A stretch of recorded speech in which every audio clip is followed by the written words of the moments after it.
I'm Michael with Leading Edge Seminars, and we're here for this next half hour to talk with Arielle first about her ideas, her beliefs, where they came from, talking about somatic therapy. We'll also be talking about the program that Arielle will be leading in Cancun this coming February.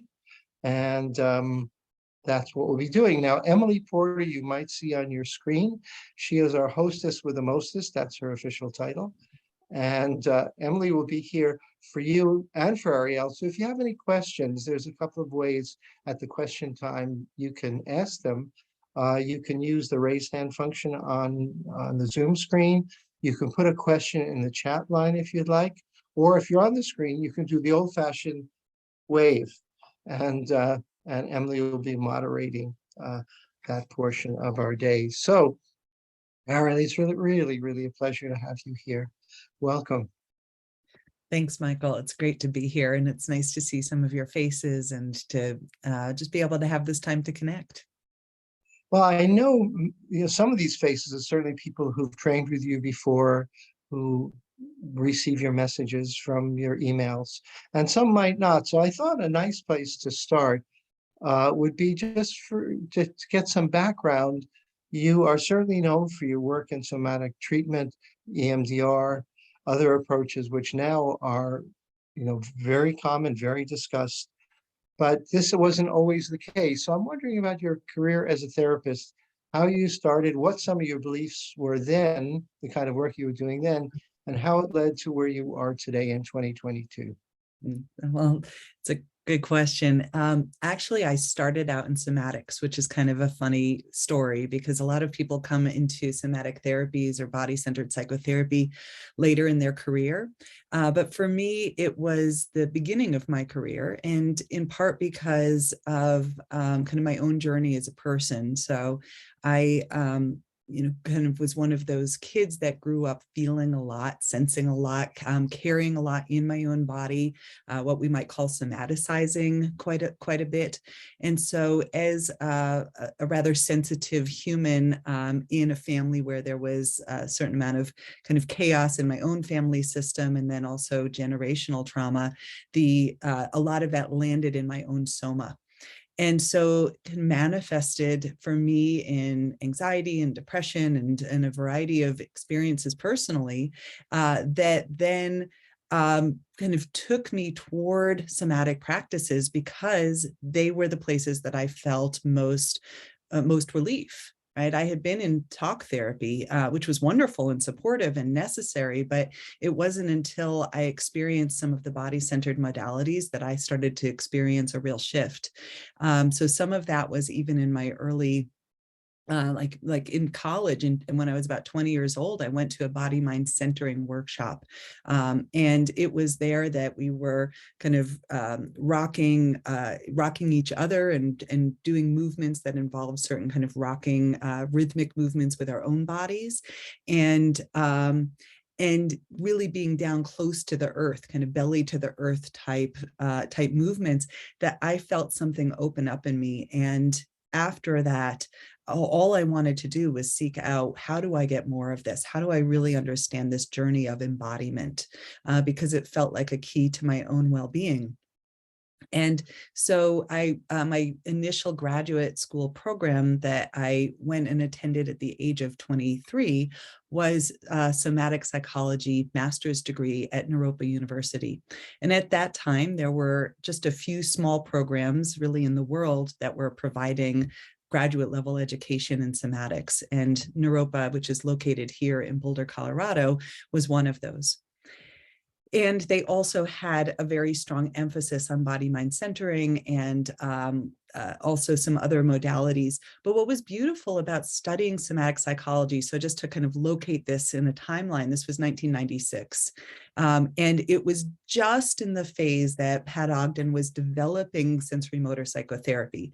It actually was growing out of Hakomi integrative somatics, which is what Pat initially trained with Ron Kurtz and Hakomi. If some of this are like, what is she talking about? What are all these names? It's something we'll go into greater depth in the large program in Cancun. But it was such a burgeoning time for somatics. Peter Levine was located here in Boulder. Pat's located here in Boulder. Bessel van der Kolk, who was developing a relationship with Pat and trying to understand the integration of somatics into his trauma research work in Boston, he would come out here every year. And so we had these, what I would call like not a think tank, but a felt sense tank of these integrative somatic seminars where everyone from different somatic arenas would come together and cross-pollinate. So we would sit in the room with Bessel and Pat and Peter and Christine Caldwell and Marjorie Rand, and names that again may not be all as familiar, but a very broad range of somatic modalities. So for me, I'm not just an SE practitioner, I'm not just a somatic experiencing practitioner, and I'm not just a sensory motor psychotherapy practitioner.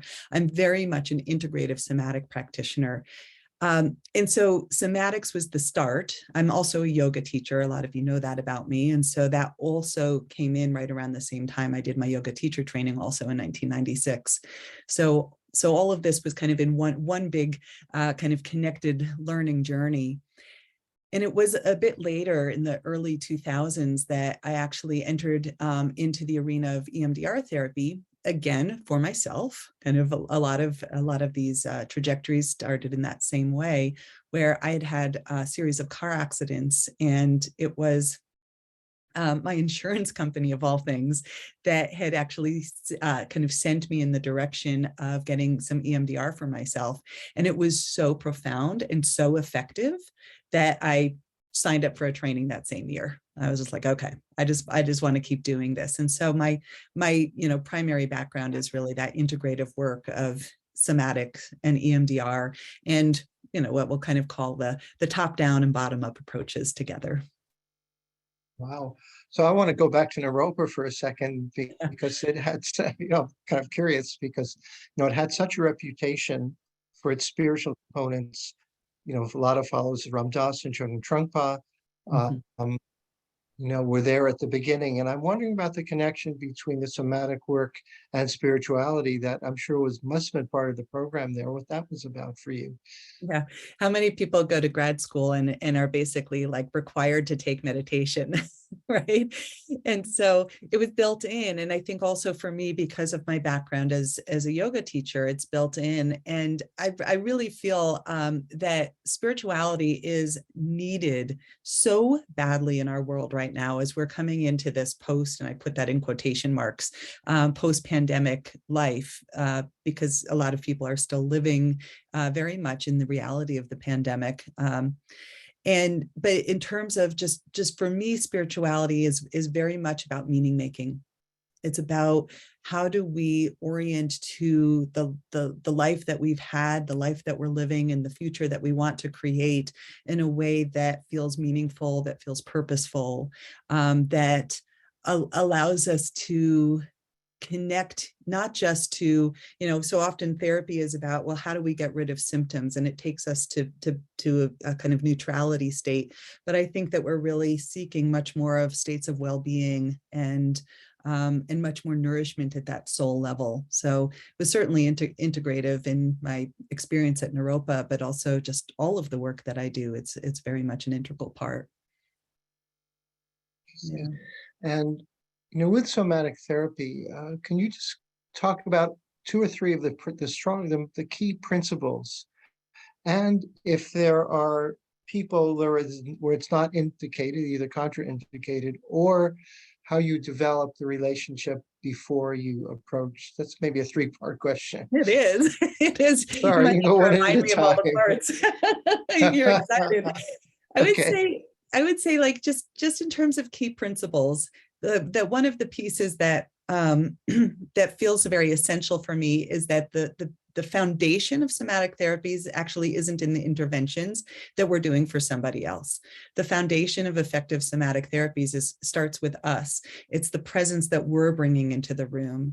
It's attending to our own soma and knowing our own history and how that lives in our own bodies. That's why, when I'm teaching somatics, we can learn about it, but if we're not in some way or another embodying it, it only takes us and eventually our clients so far. So it's knowing and paying attention to your own breath, your own posture, the nonverbals of what's happening in the therapy room. I think we all know this by now, are about 70% of the communications that are in the room. And so how are we attending to our own soma and our own presence that we're bringing in? And then from there, I think other key principles are really recognizing that the difficult life events, stressful, traumatic, whatever you want to, adverse life events, that they are carried here. They're carried in our felt sense. And if you look historically at the somatic therapies, we identify that there are certain kind of holding patterns that we often carry in our bodies, and very common ways in which we might grip or hold or I might say resist the stream of life, going back even to that question around spirituality, that we clamp down, right? And this is for therapists as much as our clients. This is all of us. This is just about being human, whether we carry tension in our jaw or in our throats or in our chest or in our diaphragm or belly, how it impacts our digestion or our sleep. This is the experience that we all are navigating. And so, so the key principles are really about how do we very gently guide somatic awareness in a way that doesn't feel overwhelming or flooding or too shameful, right? The body holds so much. We go with the body keeps the score, or the body bears the burden, right? This recognition of how much our bodies hold. So I think a lot of the foundations around self-compassion, building in that capacity or that titration model that Peter Levine speaks about, where we go towards some sensation and come back to resource. So very often I start, when I'm teaching somatic therapies, I start with resourcing. Just like we would do with EMDR, we build a lot of not just imaginal resources, but somatic resources. Yeah. The contraindication, part 2 of your question, who's not, I actually don't think that there's anyone that doesn't benefit from somatic therapies. But what I would say is that we get to modulate how much of that we're directly bringing in as interventions versus kind of quietly bringing in with our own presence. And so that if I'm inviting someone to attend to their felt sense, and my background is also specializing in complex PTSD. I mean, just to kind of, if you don't know me and my background, that's really what I specialize in. I work a whole lot with folks with dissociative presentations. And so when we're working with dissociation, there's a reason why someone has disconnected from their felt sense. It protected them. It was a very smart choice.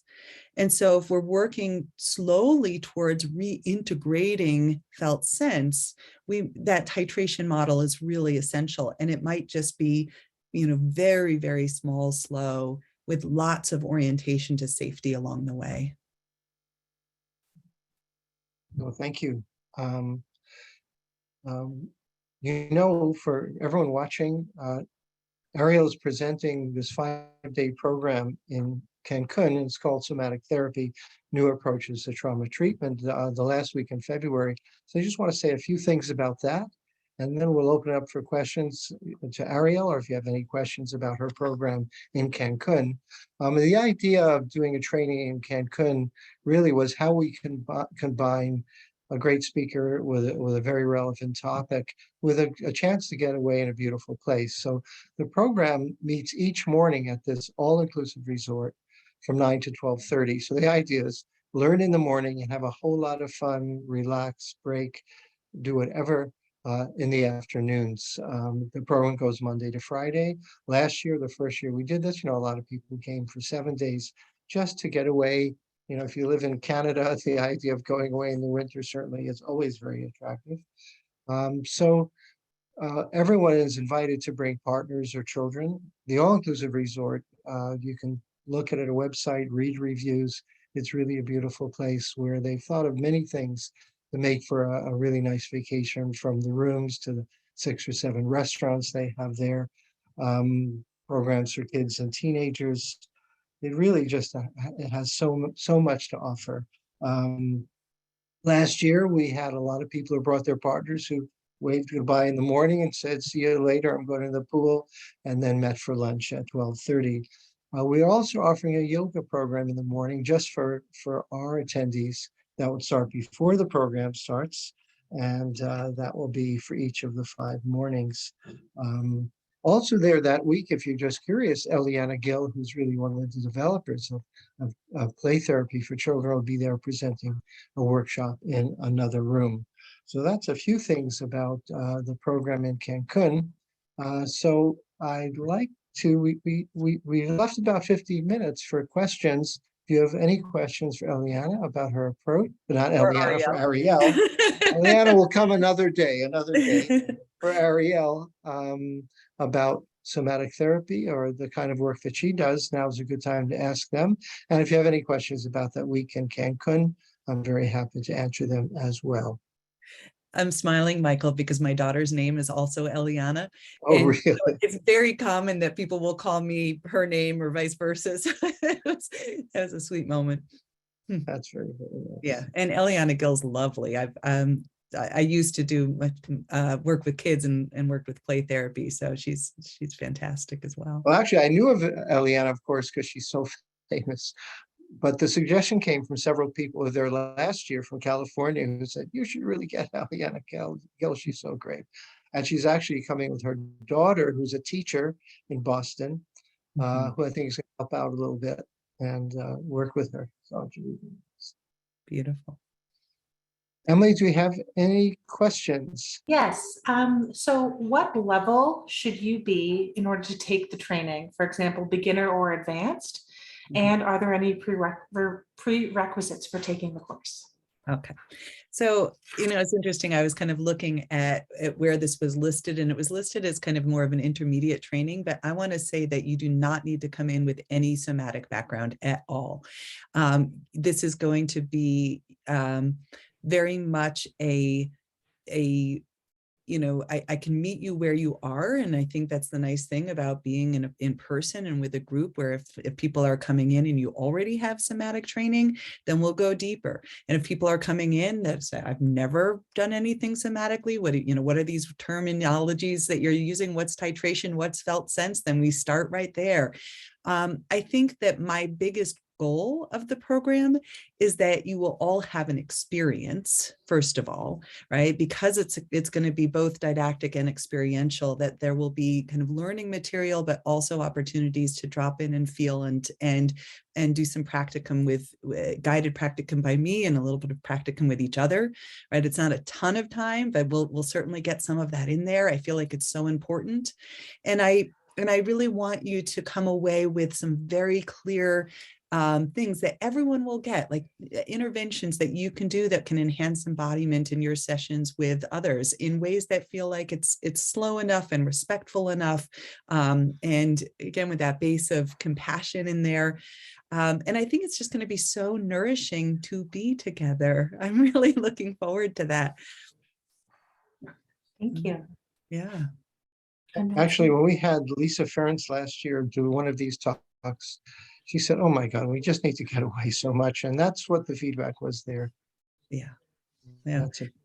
I was just at a conference 2 weekends ago in Florida. I was telling Michael and Emily this, but the experience of being together, moving together, breathing together, I've been teaching all along via Zoom, which has been beautiful. And I'm so grateful we've had this opportunity, but there's something very different about breathing together and moving together in a room that allows us to really be with the felt sense in a whole nother way. And it's very moving and literally moving and very meaningful. Thank you. Yeah. Not seeing any questions quite yet. Okay. Or any other questions? We'll open the floor. You're welcome to raise your hand or wave or do whatever if you have anything you'd like to say or ask about Arielle's work or being in Cancun at that program. Mm-hmm. While you're thinking of this, I will say one thing. We're going to send out a coupon code to get a 15% discount, which is a couple $100. And when you sign up for the workshop and when you sign up for the rooms on our website, you'll see the cost of the rooms. There are different prices. In one of the categories, there's no additional charge for a second person in the room, which makes it more attractive to invite someone with you. And there's single, double, and triple rooms. And if you're looking for a roommate, you want to come down on your own. Of course, well, not of course, but we'll try to find roommates for people who are coming, if you'd like to come. And if you come on your own, there's no doubt you'll make friends and have meals and with other people as well, which is another really nice thing about being together with a lot of nice people. Emily? And we have a question in the chat asking how many participants will the training accommodate? Wanting to get an idea of the sense of group size. Well, we don't know for sure. I don't think it'll be much more than 60. It could be a little bit more, but I don't think it'll be more based on what we're seeing right now. The room we're meeting in also is a very large, like a hotel kind of meeting room with 15 ceilings. It's big, it's airy, it's roomy, and it normally can hold about 250 people. So there's a lot of space, which I think is good for safety and every other reason. And it's right at the resort. It's kind of outside the main entrance. So it's part of the resort, but kind of separate. And it worked very, very well for us last year. I love hearing about that size of room, and also I was curious about size of group as well.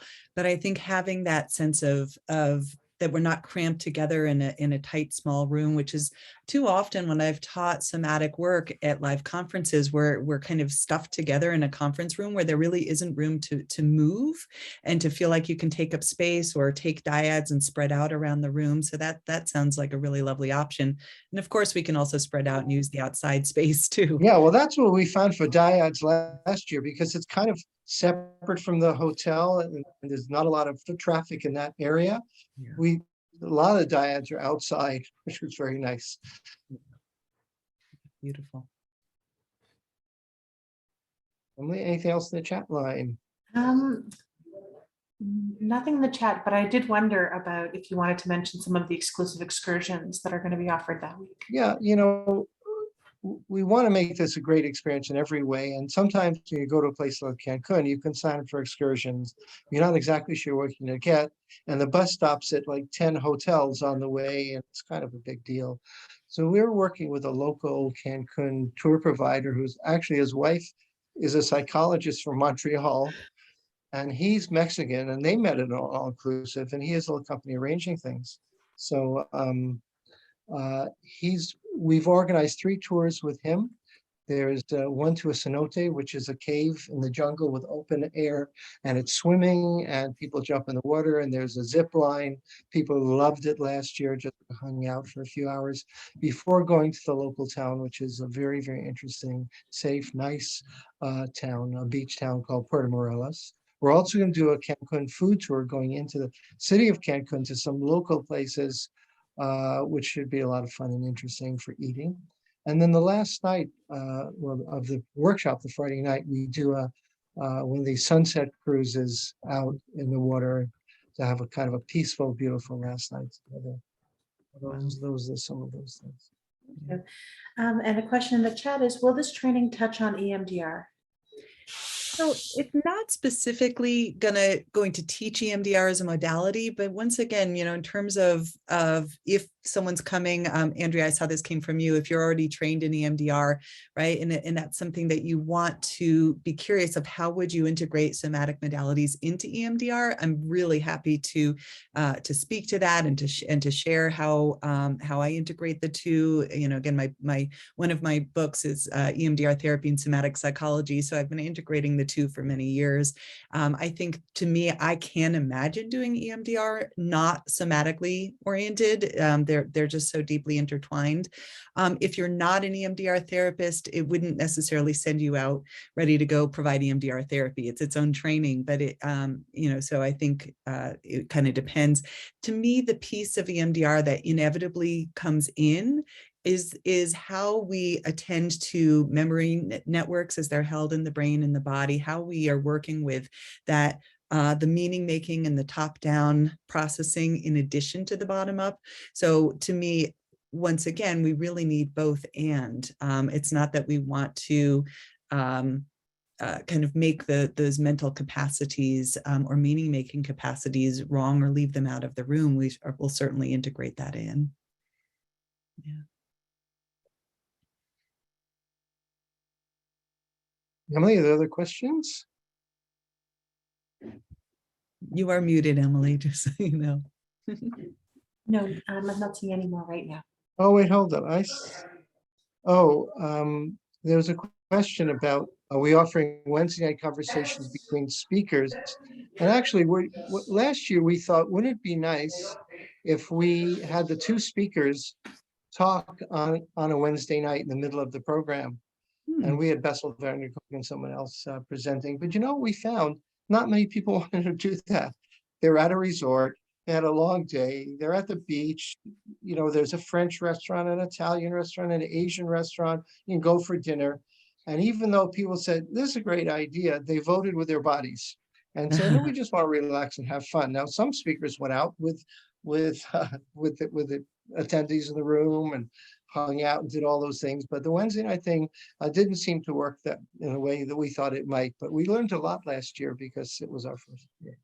Yeah, I think what you just spoke to about the social experience of being together in at a space, to me, that's such a lovely part of it. There's obviously the formal teaching time, but I'm going to join you on the excursions. I'm going to go out, I'll be there at lunch. So I think that's what's really lovely about this, is that there's opportunities to connect informally as well as formally. And to me, those are in some ways as meaningful as the time that we have doing the practicums or the learning journey.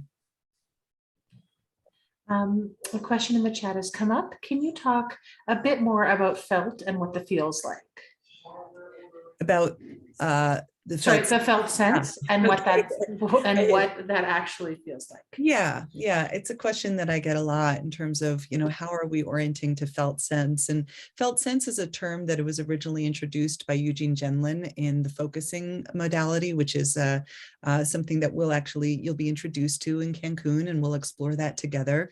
And part of what we're orienting towards with felt sense is here and now, present moment experience, and starting to use descriptive vocabulary about what is present in the here and now, and also kind of moving away from the knowing that our minds often want to kind of run ahead with, and being with the unknown. So to be with felt sense is allowing you to just kind of start to notice, like my chest feels warm. I can feel a radiating sense out of my face as I'm connecting to some of your faces, and I hear your voice, Emily, as I hear you ask the questions. I can experience the felt sense of my hips as they're touching the chair beneath me. I can feel that I'm leaning forward a little bit towards the screen. So in some of that is kind of being with, and as we deepen, and you might notice this for yourself, as you deepen, you might start to sense where emotions are present for you and how your body gives you feedback around that. I noticed that there's a little bit of a strain here, or a tension there, or a butterfly feeling, right? Or a tingling. So that as we move towards those descriptive words of felt sense, and often Eugene Genlin would offer that as you find a descriptive word, we check and see if it resonates, because your body gives you feedback. So when we learn to listen to the language of the body, which is the felt sense, it's more of that kind of interoceptive listening and offering our curiosity. And the more that we kind of lean towards that, I think the more that we start to sense. It's a dialogue, and it's kind of like if a child's been, kind of left alone in a room and been ignored for a long time, and we knock on the door, the first time the kid's like, I'm not talking to you, right? So we have to kind of keep coming back and being like, I'm here, and I'm sorry I've ignored you for so long. And how can we kind of rebuild this relationship? And the body speaks in feelings, the body speaks in sensations. And so we start to listen to, how do I want to move, or how does my body kind of guide how I want to breathe right now? And then that opens up the dialogue. Thank you very much. We could maybe take one more question if there happen to be any more. Otherwise, we'll say thank you very much, Arielle, and thank everyone for joining us, and have a great day wherever you. Thanks again.